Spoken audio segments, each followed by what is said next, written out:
इस कार्यक्रम के पुण्यार्जक हैं श्री कंवरलाल जी महावीर प्रसाद जी, पाटनी, मदनगंज, किशनगढ़, राजस्थान। विद्यासागर इस धरती पर महामुनीश्वर सूरी है, उनसे दीक्षित शिक्षित साधु यहाँ वहाँ भूपूरित है। मैं भी उनमें एक साधु हूँ, कर प्रणम्य गुरु चरणों में। टीका काव्य अनेक रचे, अब शांति तुति कर पाया मैं, शांति तुति कर पाया मैं, शांति तुति कर पाया मैं। ॐ नमः सिद्धेभ्यः। ॐ नमः सिद्धेभ्यः। ओकारं बिन्दुसंयुक्तं नित्यं ध्यायन्ति योगिनः। कामदं मोक्षदं चैव ओंकाराय नमो नमः। अरहमित्यक्षरं ब्रह्म वाचकं परमेष्ठिनः। सिद्धचक्रस्य सद्बीजं सर्वतः प्रणमाम्यहम्। देवादेव 1008 श्री शांतिनाथ भगवान की, परम पूज्य आचार्य गुरुवर श्री विद्यासागर जी महाराज की, परम ओंकारी गुरुदेव मुनि श्री प्रणम्य सागर जी चंद्र सागर जी महाराज की, श्री शांतिनाथ पद पंकज चंचरीका देवा नरः समभवन गणनाद्य पेता। एकोऽस्मितेषु मतिशान्तिर्विहीनतोऽपि भक्त्या प्रकर्षमुपयामि च तत्प्रभावम्। भगवान शांतिनाथ की स्तुति काव्य नंबर 86 से आगे बढ़ाते हैं। अविकारी जिन रूप आपका, नहीं अन्य का ऐसा रूप। नहीं जानते धरती पर जो, वे धरती पर भार स्वरूप। बड़े कष्ट की बात आपकी, युग समक्ष होने पर भी देह धार कर पुनः ग्रहण कर, बनते कष्ट धरे दुर्धि। कृति कर्मों में विनय कर्म में, जिनवर की पूजाओं में सभी सुधी जन शांति भक्ति को पढ़ते अंत सभाओं में। ओ प्रतिमंगल कृति विघ्न शांति के, हेतु नित्य सुमिरन करते। शांतिनाथ भगवान ही ऐसी अद्भुत महिमा को धरते। जग जीवों के भव संकट को शांतिनाथ का नाम हरे। सकल सुखों को प्राप्त कराती शांतिनाथ संस्तुति अरे। पाप बहुत से नष्ट स्वयं हो, शांतिनाथ की पूजन से। वैभव श्री वह पाता जाता, कर अर्चा विधान विधि से। शांतिनाथ जिनवर के दोनों चरण कमल में नमन करे। नित्य भक्ति से चरण कमल को भव्य स्वयं जो हृदय धरे। ओंकार चित्त शुद्धि का है यह, अथवा तन चिंतन करना। ध्यान लगा के घाति कर्म की, घनीभूत शक्ति हरना। तो हम सामान्य से बस अपनी उपस्थिति देकर के जल्दी से जल्दी वहां से निकलने की कोशिश करें। हमारे कारण से वो दुखी ज्यादा नहीं होना चाहिए। सुन रहे हो कि नहीं? आप लोगों को सब अनुभूत तो होगा। अच्छा बताओ, अगर आपके घर में कोई ऐसा हो जाता है तो आपको जबरदस्ती कई बार रोना तो पड़ता होगा, ये तो फैक्ट है। समझ आ रहा है? अब आपको घर के काम भी करने पड़ते होंगे, है? देखो महिलाएं कह रही हैं आजकल कोई नहीं रोता। रोता नहीं है तो फिर ये बैठक क्यों चलती रहती है, बैठने क्यों जाते हैं? सांत्वना देने, व्यवहार निभाने के लिए जाते कह रहे हैं। जाना पड़ता है। क्या कह रहे हो? वहां जाकर के आपके लिए कुछ ना कुछ ऐसा होना चाहिए कि सामने वाले के परिणामों में शांति आए। समझ आ रहा है? आपके माध्यम से अगर उसके परिणाम शांत बनेंगे तो आपका जाना सार्थक कहलाएगा। उसके आर्त ध्यान में कमी आनी चाहिए, न कि उसका आर्त ध्यान बढ़ना चाहिए। आर्त ध्यान अगर बढ़ता चला जाएगा तो आचार्य कहते हैं उसके लिए असाता कर्म का बंध, असाता वेदनी बढ़ता चला जाएगा। असाता उसके अंदर उत्पन्न होने लग जाएगी। उस दुख से उसके अंदर और भी तरह के दुख उत्पन्न होंगे, रोग उत्पन्न होंगे, और इस तरह से उसका दुर्ध्यान निरंतर बना रहेगा। ऐसे समय पर आवश्यकता होती है, ऐसे वैराग्य परक कोई शास्त्र होते हैं जिनका वाचन वहां के लोगों को करने के लिए अपना एक समय नियुक्त कर लेना चाहिए, या वहां पर जब बैठने लोग आए तो उनके लिए भी एक समय नियुक्त कर लेना चाहिए कि भाई दिन भर नहीं आना, 3 से 4 के टाइम पर आना।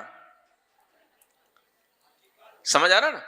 और उस समय वो क्या करे, घर के जो दूसरे लोग हों वो वहां पर शास्त्र खोल करके बैठ जाएं, तो जो आने वाला है वो आकर के देखेगा भाई यहां क्या हो रहा है, यहां तो स्वाध्याय हो रहा है, शास्त्र बांचा जा रहा है।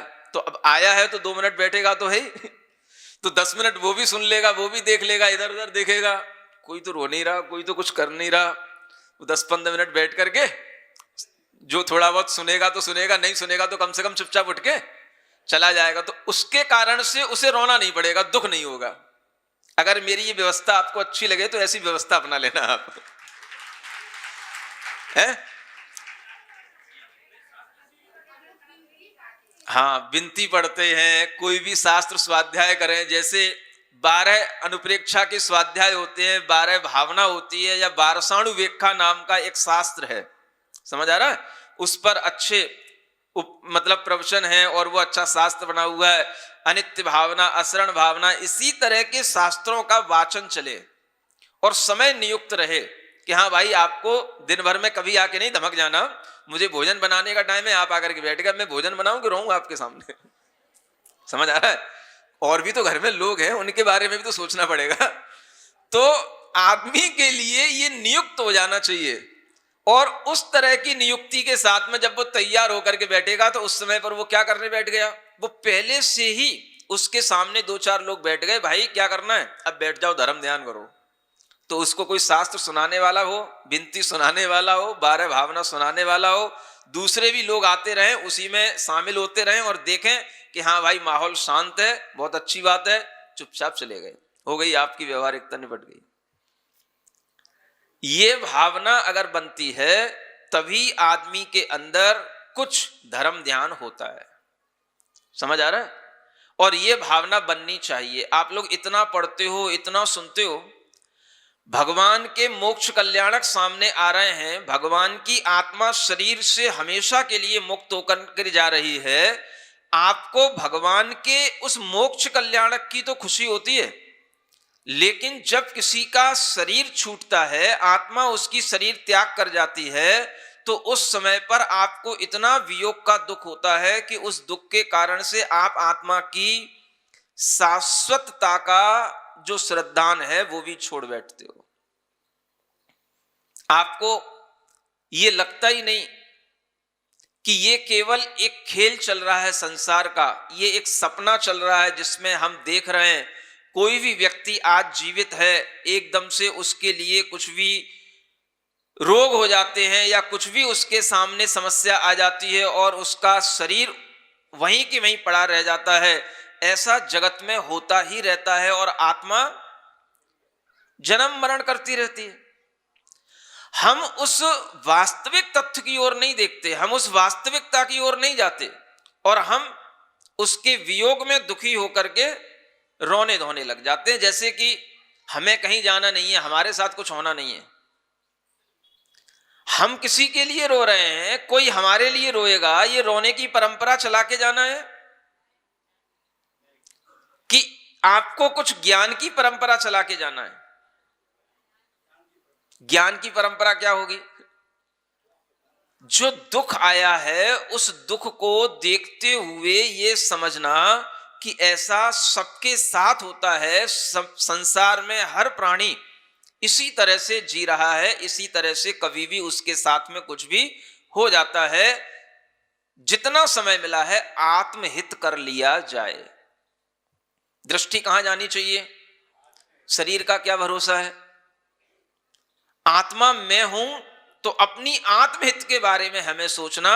शरीर तो कभी भी छूट सकता है, श्वासें कभी भी रुक सकती हैं, कुछ भी, आंखें कभी भी बंद हो सकती हैं। ये विचार तो होता नहीं, और उल्टा तमाम तरह के आर्त ध्यान मन के अंदर आने लग जाते हैं। जब ध्यान इस तरह का बन जाएगा तो फिर आपको भगवान भी दिखाई नहीं देंगे, भगवान की भक्ति में भी मन नहीं लगेगा। आपका आर्त ध्यान निरंतर आपको दुखी बनाए रखेगा, और इस आर्त ध्यान के माध्यम से आपके लिए असाता वेदनी का तो बंद होगा ही, अगर कहीं आयु का बंद हो गया तो नियम से तिर्यंच आयु का भी बंद होता है, ये सिद्धांत कहता है। सुन रहे हो? हाँ, ये ध्यान रखा करो। पढ़ते तो सब हैं, अमल में कुछ नहीं लाते हैं। पढ़ने के साथ साथ ये विश्वास भी बनना चाहिए कि किसी भी जीव के वियोग होने पर हमें ये भाव आना चाहिए कि यह तो संसार है, यह तो चलता ही रहता है, कोई हमेशा अपने साथ में रहने वाला नहीं है। ऐसा दृढ़ विश्वास बहुत कम लोगों में दिखाई देता है। समझ आ रहा है? बहुत कम लोग मिलते हैं। एक बार एक पेयर था, जैनी परिवार की बात कर रहा हूं, उनकी पत्नी का वियोग हो गया। सुन रहे हो? और पत्नी के वियोग होने के बाद में पति को कोई दुख नहीं हुआ। आप सोचोगे, सोच रहा होगा अच्छा निपटारा हो गया, इसलिए नहीं। दुख इसलिए नहीं हुआ क्योंकि जब उससे पूछा गया कि भाई क्या हो गया तुम्हारे लिए, तो वो कहता है कि नहीं, मेरे लिए कुछ नहीं हुआ, मैं तो इस भावना से जी रहा हूं कि जो हो रहा है सब अच्छा हो रहा है। अब उसके मन में एक भाव आता है कि देखो, मैं चाह रहा था, मैं आपको सत्य घटना बता रहा हूं उस व्यक्ति की, मैं चाह रहा था कि मैं व्रत ले लूं, प्रतिमा ले लूं, मुनि महाराज के संग में रह लूं, ये मैं रह नहीं पा रहा था। किसके कारण से? उसके मोह के कारण से। वो बुराई नहीं थी उसके लिए कोई, लेकिन एक उसके लिए ये एक व्यवधान था। सहजता में उसके लिए वो व्यवधान छूट गया। उसने कुछ करा नहीं, बुरा नहीं मानना, आप लोग की बुद्धि दूरी जाती है कहीं अलग ही। सहजता में वो हो गया तो अब उसे दुखी होना चाहिए था, नियम से बिलखना चाहिए था, रोना चाहिए था, लेकिन वो रोया नहीं, दुखी नहीं हुआ। उसने आकर के मुनि महाराज से कहा, महाराज अब हम आपके संग में रह करके धर्म ध्यान करेंगे, अब हम बिल्कुल निश्चिंत हो गए। और उस आदमी ने वास्तव में इंजीनियर था, वो मुनिश्री क्षमा सागर जी के भक्त की बात बता रहा हूं आपको, समझ आ रहा है? अगर आपने कभी नाम सुना हो एसके जैन करके, वो आदमी बाद में मुनि महाराज तक बना और समाधि मरण करके धर्म ध्यान पूर्वक उसने अपना मरण किया। समझ आ रहा है? हम इन चीजों के माध्यम से हमेशा गलत क्यों सोचते हैं? हमारे अंदर अगर श्रद्धान है तो हम देखें कि हम अपने आत्मा के हित करने के लिए भी समझ सकते हैं कि कोई भी चीज हमारी आत्मा के लिए हित करने वाली भी हो सकती है, और उस हित के लिए अगर हमारे लिए कोई भी तरह का व्यवधान था तो हम सोच सकते हैं वो व्यवधान हमारे लिए चला गया। लेकिन ऐसा कोई नहीं सोचता, सब बिलखते हैं। धर्म ध्यान करने की किसी को नहीं पड़ी है, आर्त ध्यान करने की सबको पड़ी है। तो धर्म ध्यान कैसे होगा? अब आप कहो कि महाराज चलो वो पति पत्नी थे, कोई बड़ी उम्र में निकल गए, कम उम्र में अगर कोई निकल जाए तो क्या करोगे बताओ? दुख तो होगा, शोक तो होगा, रोना तो आएगा, लेकिन उसमें भी आप ये समझ सकते हैं कि सब जीवों के परिणाम एक जैसे हों, कोई जरूरी नहीं है। समझ आ रहा है? अभी दो दिन पहले एक घटना घटित हुई। एक 22 साल का भाई था जिसका नाम संयम था, जबेरा का वो लड़का था। यहां आपके यहां पर खूब रहा आया, 10 लक्षण धर्म के दिनों में भी रहा, और यहां पर जब ये दशहरा का कार्यक्रम था तब भी रहा। मुश्किल से भी 8-10 दिन पहले ही वो हैदराबाद NIT कॉलेज में वहां पढ़ा करता था, वहां गया। अचानक से हार्ट अटैक हो गया, कुछ हुआ, हार्ट फेल हुआ, अचानक से उसकी डेथ हो गई। सुन रहे हो गया, दुख हो गया, सबको हो गया। अब मैं आपको एक विशेष बात बताने जा रहा हूं। उसके घर में माता हैं, पिता हैं, बहन है, अकेला भाई था वो, है ना, अपनी बहनों का अकेला बेटा भाई था। उसके वियोग के बाद भी बहन को दुख हो रहा है, पिता को दुख हो रहा है, लेकिन उसकी मां व्रती है, 7 प्रतिमाधारी है। सुन रहे हो? वो बिल्कुल भी व्याकुल नहीं है। आप सोचो क्या किसी मां के लिए ऐसा हो सकता है? एक 22 साल का उसका बेटा उसके सामने मरण को प्राप्त हो गया और वो बिल्कुल निश्चित श्रद्धान के साथ बैठी हुई है, और वो दूसरों से कहे, दूसरों को समझाए, तुम क्यों रो रहे हो? जीव का जितना संयोग था उतना अपने लिए मिला, इतनी ही आयु होगी, इतना ही अपने लिए संयोग होगा, इतना ही मिला, रोने से क्या होगा? वो आत्मा तो तुरंत मुनि महाराज के साथ रहा है, धर्म ध्यान उसने किया है, पुण्य उसने अर्जित किया है, नियम से वो देव बना होगा, और वो नंदीश्वर की यात्राएं सीमंदर भगवान के समोसरण में बैठा होगा। तुम यहां बैठे बैठे रो रहे हो।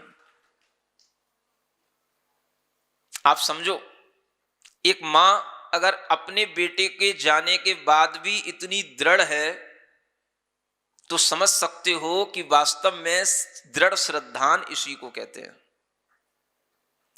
संसार के संयोग वियोगों में भी आपके अंदर इस तरह का विचार बना रहे, ये तभी संभव है जब आप आत्मा पर दृष्टि रखोगे। शरीर पर दृष्टि रखोगे तो दुखी ही रहोगे।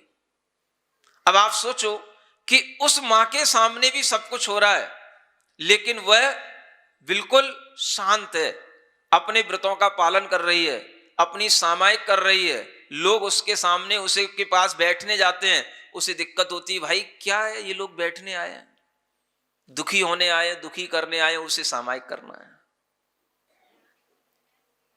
समझ आ रहा है? सामायिक जिसकी प्रतिमा है वो तो सामायिक पे ही ध्यान देगा ना, उसे तो सामायिक करना ही है। और वही टाइम आपके बैठने का हो, और बैठने का तो सिलसिला चलता ही रहेगा, दिन भर चलेगा। अब जिसकी 7 प्रतिमाएं हैं, 3 प्रतिमाएं हैं, वो सामायिक कब करेगा? सोचो, विचार करो। सामायिक लेने से फायदा हुआ कि दुख कि नुकसान हुआ? प्रतिमा लेने का फायदा हुआ कि नुकसान हुआ? नहीं नहीं, नुकसान हुआ। अब वो हमारे साथ रो ही नहीं सकता। ये जो हम अपनी सामाजिकता के साथ जीते हैं, इसमें भी रह करके जो लोग उस सामाजिकता से ऊपर उभरते हैं, उन्हीं के माध्यम से और दूसरे लोगों को सीख मिलती है, शिक्षा मिलती है, और इसी शिक्षा के माध्यम से धर्म आगे बढ़ता है। आप लोगों को अपने मन में अगर धर्म के लिए इस तरह का ध्येय बनाना आ जाए, हमें ध्येय किसको बनाना? आत्मा को बनाना, परमात्मा को बनाना। परमात्मा अगर हमारे सामने थे, शांतिनाथ भगवान हमारे सामने हैं, और वो अगर सिद्ध बन जाते हैं तो क्या होता है? वो भी तो चले गए, उनके लिए नहीं रोना? उनके लिए तो लड्डू ले लेके आ जाते हो। नहीं समझे? अरे वो भी तो थे, वो भी तो एक आत्मा शरीर के साथ में था ना। वो आत्मा भी अब तो वो उसका कहीं जीवन और दूसरा जन्म ही नहीं होगा, वो तो हमेशा के लिए चले गए। वो हमारे कोई थे ही नहीं महाराज। अच्छा, इसलिए दुखी हो रहे थे? वो हमारा था इसलिए दुखी था। मतलब आपको किसी के दुख से दुख नहीं है, वो हमारा था कि नहीं था इससे दुख होता है आपको। इसका मतलब ये निकल के आया। और यही सच है। अगर आप संसार की इस दशा को देख करके आत्मा और परमात्मा को अपना विषय बनाएंगे तो आपके लिए समझ में आएगा कि वास्तव में हम धर्म ध्यान कर रहे हैं कि आर्त ध्यान कर रहे हैं। जब आपकी दृष्टि में क्या हो, ध्येय शांतिनाथ भगवान का मुख हो। क्या हो? कैसा मुख? वक्त्रम सदैव शशि मंडल मुत्थितम वा। ऐसा वक्त्र माने मुख जो शशि मंडल की तरह, चंद्रमा के मंडल की तरह उठा हुआ हो, पूर्णमासी के चंद्रमा की तरह बिल्कुल अच्छा दिखता हुआ, खिला हुआ, उठा हुआ वह भगवान का चेहरा आपके दिमाग में रहे तो क्या होगा? धर्म ध्यान होगा। पादद्वयम सुफलदम खलु कल्प वृक्षम। भगवान के चरणों का ध्यान आए तो वो धर्म ध्यान होगा। भगवान के ध्यान में आपके मन की स्थिति बने तो धर्म ध्यान होगा। और अगर ऐसा नहीं हो रहा है तो आपको ना आत्मा का ध्यान हो रहा है ना परमात्मा का ध्यान हो रहा है, तो नियम से क्या होगा? आर्त ध्यान होगा। ये आर्त ध्यान कितना करना, कब तक करना, अगर इसके बारे में आपको पता नहीं है तो फिर आप धर्म ध्यान करने के अधिकारी रह नहीं जाएंगे। जो व्यक्ति को एक दिन 2 दिन में अपने आप को संभालना नहीं आता, 3 दिन बाद बात खत्म हो जानी चाहिए, शांति हो जानी चाहिए, इस तरह से ही वह, आजकल तो 13 दिन तक भी नहीं होते हैं। ये तो तुम्हारे यहाँ छोटे छोटे कस्बों में चलता होगा, समझ आ रहा है? हाँ, बड़े बड़े शहरों में तो बस तीसरे ही दिन 13वीं हो जाती है, सब हो जाता तीसरे दिन। कौन बार बार 10 दिन बाद? अब मत आना हमारे घर में, हो गया सब। 3 दिन में जिसको आना हो कर लेना, 2-3 दिन ही बहुत है, सब शुरू हो जाता है अपने आप। आदमी को दुख से उबर करके अगर धर्म ध्यान करने के लिए अपना मन बनाना है तो उसे खुद अपने अंदर से ये शक्ति उत्पन्न करनी पड़ती है। इसलिए आचार्य कहते हैं कि हम भगवान का ध्यान तभी कर पाएंगे जब हमारे मन में राग की कमी होगी। चैत्य भक्ति में एक पद्य आता है, हितार्थ परिपंथी भी प्रबल राग मोहादि भी कलंकित मना जनो यदभिवीक्ष सो शुध्यते सदाभिमुखमेव यज्जगति पश्यतां सर्वतः शरद विमल चंद्र मंडलमिवोत्थितं दृश्यते। भगवान कैसे दिखाई देते हैं? शरद चंद्र मंडल मिव उत्थितम दृश्यते। मानो वही भाव यहां पर इस शांतिनाथ भगवान की पंक्ति में संजो दिया गया हो, है ना? शरद पूर्णिमा का जैसा वह चंद्रमंडल उठा हुआ दिखाई देता है, वह चंद्रमंडल की तरह उठा हुआ उनको दिखाई देता है। किनको? जिनका मन शुद्ध हो जाता है, चित्त शुद्धि हो गई होगी तो आपको भगवान दिखाई देंगे। अगर आपका मन कलंकित है तो आपको कुछ दिखाई नहीं देगा। सुन रहे हो? कलंकित मन कहा गया। इस भक्ति में क्या बोला? मन कलंकित होना, मन में कलुषता होना। मन कलंकित कब होगा? तो आचार्य कहते हैं हितार्थ परिपंथ भी प्रबल राग मोहादि भी। प्रबल राग, प्रबल मोह अगर होता है तो ये हित पथ पर जाने से हमें रोकता है। आप अपने हित के ही स्वयं अपने दुश्मन बने हुए हो। परिपंथी माने होता शत्रु। हित के मार्ग पर नहीं चलने देने वाले हित के मार्ग के शत्रु कौन है? तो हमारे अंदर के ये प्रबल राग, प्रबल मोह है। और ये इनसे जब हमारा मन युक्त रहता है तो वो कलंकित मन कहलाता है।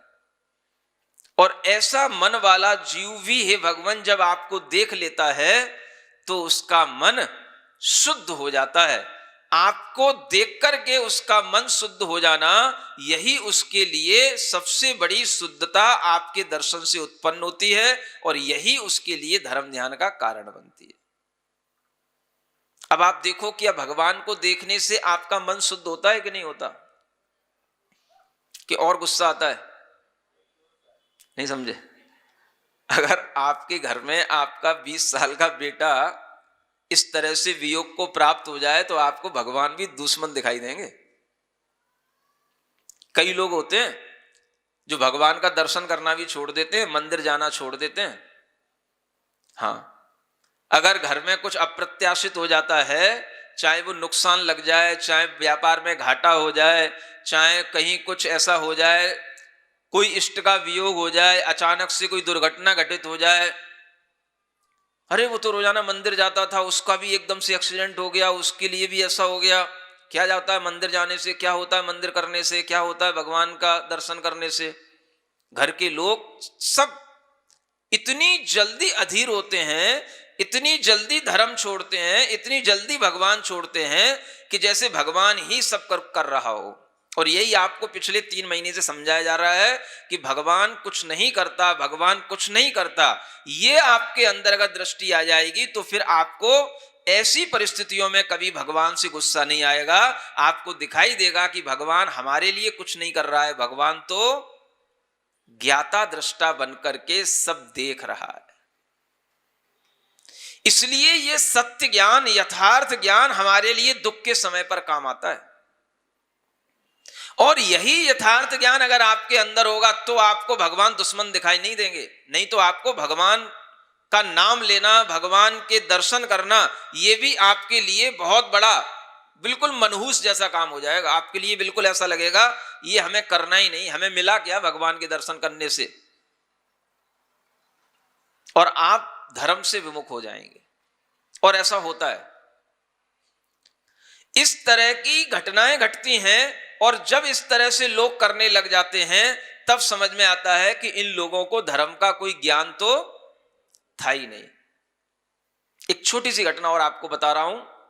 मुजफ्फरनगर में चातुर्मास था, उसके बाद में ठंड में एक प्रेमपुरी, जहां पर अभी जो व्यक्ति आए थे ना, वहां के अध्यक्ष, एक छोटा सा बच्चा था 11 साल का, खूब मंदिर आता था, पूजन करता था, खूब अच्छी भक्ति करता था और वो सब प्रकार से माने पूजन आदि करना जानता था। 11 साल का लड़का था। जब हमारा चतुर्मास आगरा में हुआ, 1-2 साल की बात तुरंत, अब उसके बाद उसका जो है कोरोना वोरोना तो सब निकल चुका था। उस चातुर्मास के टाइम पर न जाने क्या हुआ, उसको अचानक से उसको घबराहट हुई और घबराहट होने के बाद में उसको जब तक उसको ले गए डॉक्टर के पास तक तो रास्ते में ही उसकी डेथ हो गई। अब क्या हुआ, सब लोग जो देख रहे थे, इतना धार्मिक लड़का, इतना मंदिर में आने वाला, इतना महाराज के पास आने वाला, अब ये क्या हो गया,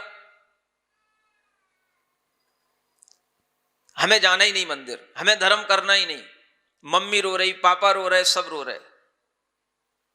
अब देखो ज्ञान की क्या बात होती है। उसकी बहन थी, वो भी ज्यादा बड़ी नहीं थी, मुश्किल से 13-14 साल की होगी, वो भी उसकी बहन थी एक बड़ी। उस समय पर हमने कुछ एक क्लास लगाई थी केवल लड़कियों के लिए, और उस क्लास में हमने यही ईश्वर क्या होता है, भगवान क्या करता है, इसी बात को, ये जो सबसे बड़ा भ्रम बैठा रहता है, इसी बात को उन बेटियों को समझाया था और उसमें वो भी बेटी शामिल थी। 10 दिन के बाद में जब रो रो करके घर भर गया और वो बेटी भी मूर्छित हुई जा रही थी बार बार, अचानक से जब उसे जैसे तैसे वो जबरदस्ती मंदिर गई, वो मंदिर जाकर के जब वो भगवान के सामने बैठी तो उसे एकदम से वो मेरा पूरा का पूरा जो प्रवचन था या उसको जो शिक्षा दी थी पूरी, कि ईश्वर क्या होता है, इसके बारे में वहां पर कई दिनों तक उन बेटियों को समझाया था और वो उसे सारा याद आ गया। भगवान कुछ करता नहीं, भगवान किसी को मारता नहीं, भगवान किसी को जिलाता नहीं। एकदम से उसके दिमाग में आया और वो बिल्कुल स्वस्थ हो गई। जैसे ही उसको ये सब याद आया तो वो बिल्कुल निश्चिंत हो गई और वह भगवान की भक्ति तो करने लग गई, लेकिन साथ में जो उसकी मम्मी पापा रोए जा रहे हैं उनको वो समझाने के लिए तैयार हो गई, ये आप क्या कर रहे हो, भगवान से क्यों आप दुश्मनी ले रहे हो, भगवान से आप क्यों बुरा मान रहे हो, भगवान के मंदिर में क्यों नहीं जा रहे हो। ये होता है सम्यक ज्ञान का प्रभाव। ये सम्यक ज्ञान किसी भी उम्र में किसी को आ सकता है। आपको पूरे 3 महीने यही समझाया गया है कि भगवान कुछ नहीं करता, भगवान किसी को नहीं मारता, भगवान किसी को नहीं जिलाता, लेकिन अल्टीमेटली आपके दिमाग में वही आ जाता है। सबसे पहले दुश्मनी किससे निकालते हैं? भगवान से। जब वो बच्ची दोबारा दर्शन करने आई, मैंने देखा उसकी मम्मी तब भी रो रही थी और वो शांत थी, प्रसन्न थी। मैंने पूछा ऐसा क्यों? तो वो बताने लगी, महाराज आपने ही तो ज्ञान दिया था, आपके उस ज्ञान के कारण से ही मैं अपने आप को संभाल पाई और मैं अब ये भावना करती हूं कि मेरा जीवन इसी तरह से धर्म ध्यान में आगे बढ़े, आप मुझे ऐसा आशीर्वाद दो। एक छोटी सी बच्ची को समझ आ जाती है, एक 15 साल की बच्ची को जो छोटी सी है, लेकिन उसके मम्मी पापा को समझ नहीं आ रही। अब सोचो समझदारी कहां से आती है। दुख अगर करोगे तो दुख बढ़ता चला जाएगा और दुख से उबरोगे तो आपका सम्यक ज्ञान ही आपको दुख से उबारेगा। यह सम्यक ज्ञान ही वो चीज होती है जिसके माध्यम से हमें समझ में आ सकता है परमात्मा क्या है, भगवान क्या है, भगवान हमारे लिए क्या करता है, हम क्या अपने कर्म लेकर के आए हैं, हम अपने कर्मों से जीते हैं कि भगवान के कर्मों से जीते हैं। भगवान ने हमको बना के भेजा है कि हम खुद अपने कर्मों से आकर के बने हैं। सिखाते सिखाते जिंदगी निकल जाती है, लेकिन तुम लोगों को कुछ समझ में आता नहीं है। समझ आ रहा है? ऐसा लगता है कि जैसे शराबी आदमी शराब के प्याले में डूबने का मन करता है, ऐसे ही गम का मारा बिल्कुल उसी गम में डूबने का मन करता है, डूबा ही जाता है उसमें, उबरना ही नहीं चाहता है। ऐसी स्थिति अगर आपके अंदर बनती है तो इसका मतलब है कि आपके अंदर अभी श्रद्धान जो आत्मा परमात्मा शांतिनाथ भगवान के प्रति आना चाहिए, जिसे सिखाते सिखाते 3 महीने निकल गए हैं, वो अभी कुछ भी आपके अंदर पहुंच नहीं रहा है। समझ आ रहा है? अब पहुंचे ना पहुंचे, भगवान को तो जहां पहुंचना है वहां पहुंचना है, और जो यात्रा पूरी होनी है वो तो होनी है, जिसको जैसी यात्रा करनी है करनी है। लेकिन आपको ये ध्यान रखना है कि ये सभी जो हमारे लिए साधन दिए जा रहे हैं, ये सभी संसाधन हमारे धर्म ध्यान करने के संसाधन हैं। सुन रहे हो क्या लिखा है? संसाधनम ही सुकरम च शरीर भाजाम। शरीर धारण करने वाले प्राणियों के लिए हे भगवान इतने सुकर माने सुलभ संसाधन धर्म ध्यान करने के और कहां मिलेंगे? भगवान के चरणों का ध्यान करो, भगवान के मुखमंडल का ध्यान करो, भगवान के रूप का ध्यान करो, भगवान के स्वरूप का ध्यान करो।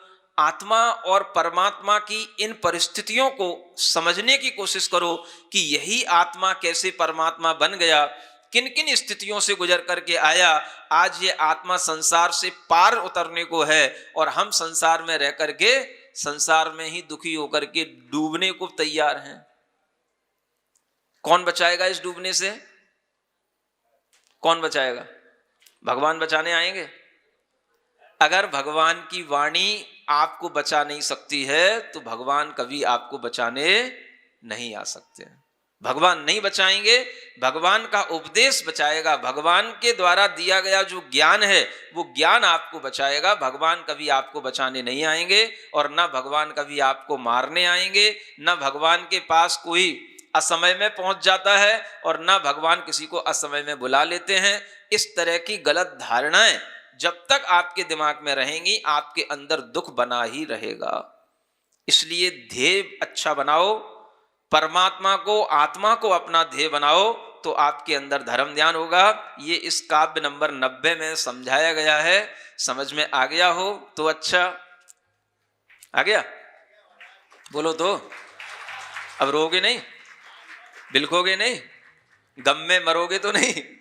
अगर ऐसा हो जाए तो हम समझ लेंगे कि हाँ वास्तव में आपके लिए धर्म ध्यान अच्छा लगने लगा है। बोलिए शांतिनाथ भगवान की।